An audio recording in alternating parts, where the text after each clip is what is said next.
Hello YouTube, what is going on? It is your boy GZTV, and we are back with another video.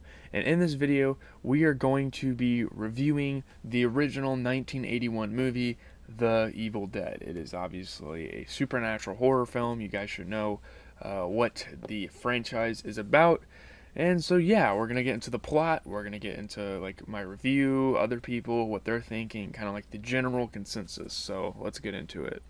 So, getting into the plot, this story evolves around five Michigan State University students: Ash Williams, the main character, his girlfriend Linda, his sister Cheryl, their friend Scott, and Scott's girlfriend Shelly.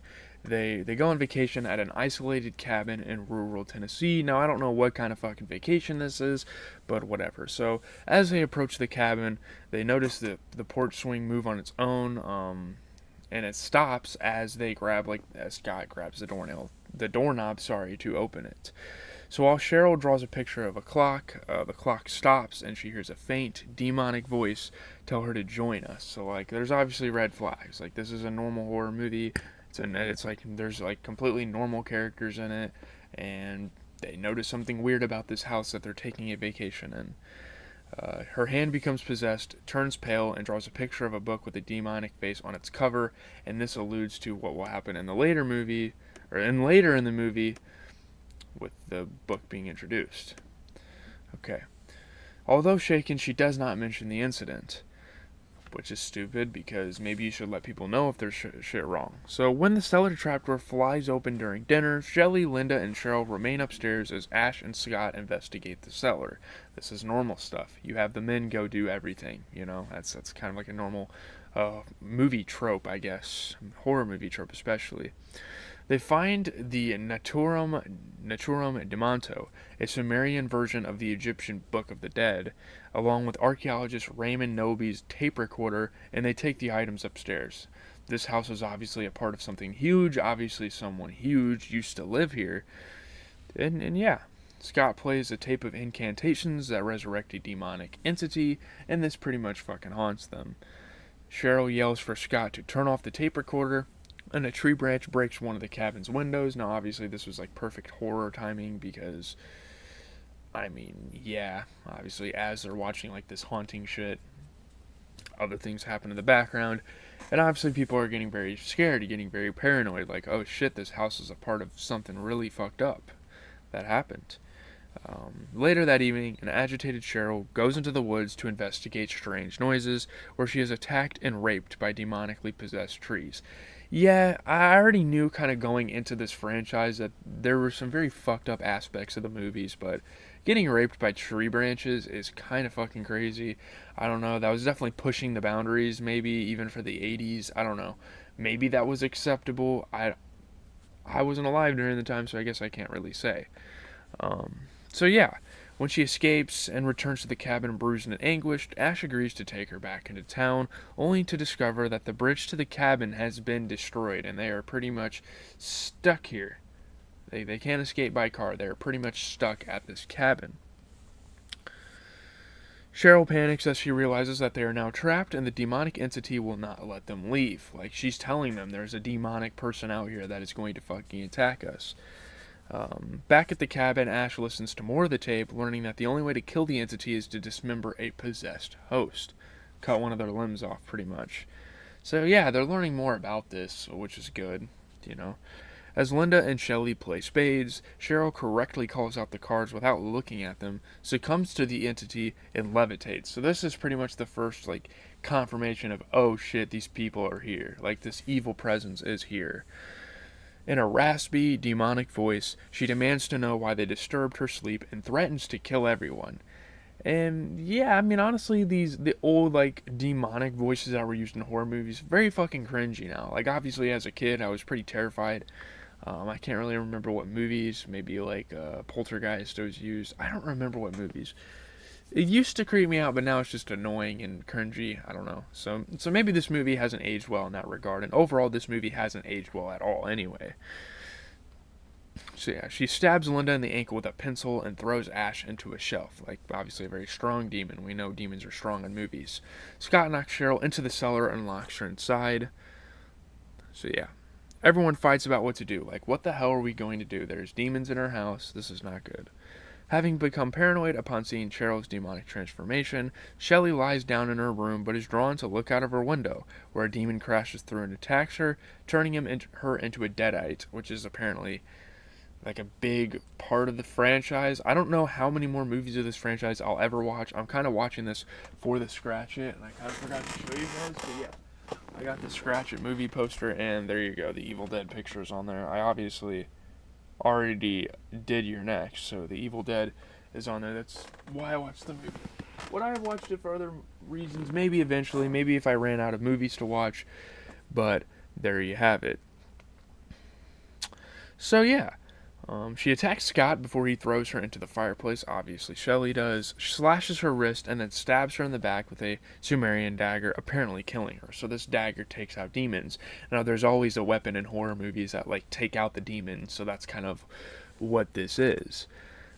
When she reanimates, though, Scott dismembers her with an axe. Ash and Scott then bury her remains. So yeah, once you like cut off one of her limbs, she dies. I guess that's kind of unique. Shaken by the experience, Scott decides to leave in order to find a way back to town. But yeah, the fucking bridge is gone, so you're gonna have to get across somehow. He returns shortly after, mortally wounded from the possessed trees, and dies while warning Ash that the trees will not let them escape alive.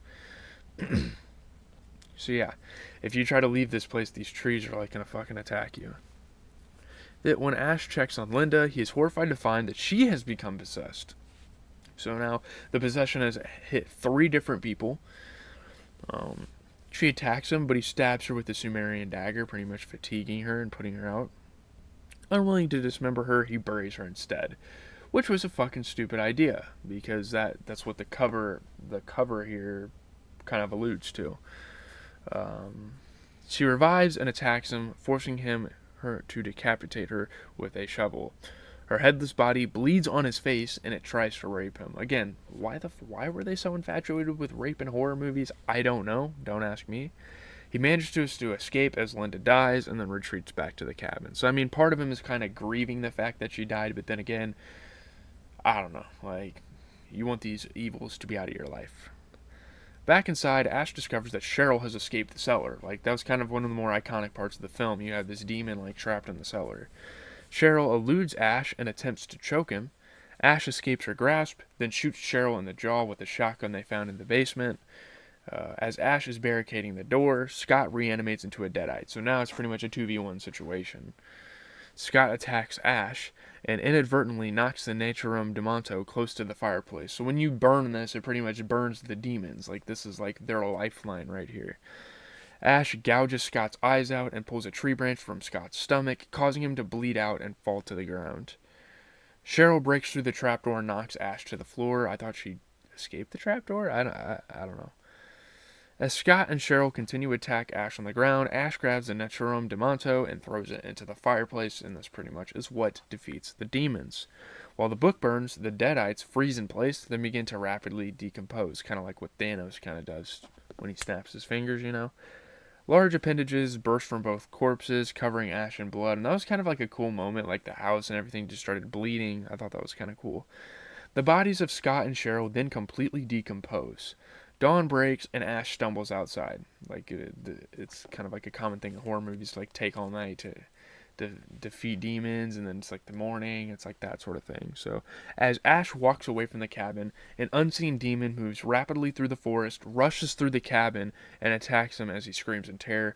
That ends the film, and although this movie, the original, is not that good, I guess like that scene in the end in particular kind of set up for the movie to be a franchise. So yeah, I'm just going to get into my review of this. So getting into the review, there's early reviews of the movie and then there's late reviews of the movie. I'm going to talk about like the modern day because back then obviously the movie didn't really get a chance to age. So, you know, so scrappy that it feels as illicit as a book found in the woods. The Evil Dead is a stomach-churning achievement in bad taste that marks a startling debut for wonderkind Sam Raimi. The film's reputation was definitely deserved. I mean, for its time, I don't think any other movie did what it did. You know, the film was impressive considering its low budget and the cast and experience. The film successfully blends the bizarre combination of Night of the Living Dead, the Texas Chainsaw Massacre, and the Three Stooges. So pretty much taking movies from the past and combining it into one. The movie was energetic, original, and icky. Raimi's splatstick debut is a tight little horror classic that deserves its cult reputation despite the best efforts of the censors. The film is kind of like a Dario Argento work. Raimi's unnerving wide-angle work is an important factor to the film's atmosphere. Raimi possessed an almost unreal ability to suggest the presence of intangible evil, which is what prevented the movie from being B-movie schlock. For Raimi, it served as a better debut film than Tobe Hopper's The Texas Chainsaw Massacre or Wes Craven's The Last House on the Left. Other than the ill-advised trees that rape scene, the film is one of the great modern horror films, and even more impressive when one considers its modest production values. So I guess there's a lot of factors that go into this movie. Like, there's a very low budget. The actors aren't like great actors at the time, and I guess for the improvisation, it's a really good movie. Raimi's biggest gross out is schlock horror done the right way. It's kind of like Romero's Night of the Dead and its ability to create stark atmosphere. The film featured several clever turns on the standard horror formula. Raimi's anything for an effect enthusiasm pays off in lots of formally inventive bits. The makeup effects in the climax were amazing. Although the film was light on character development, it blends comic fantasy with atmospheric horror to very impressive effect. It's definitely up there for some of the greatest horror movies ever made. I mean, I'm sure for greatest horror movies of all time, it's probably pretty high up there because it's the start of a very legendary franchise. Obviously, the Evil Dead, stands above its most forgotten peers in the '80s horror boom.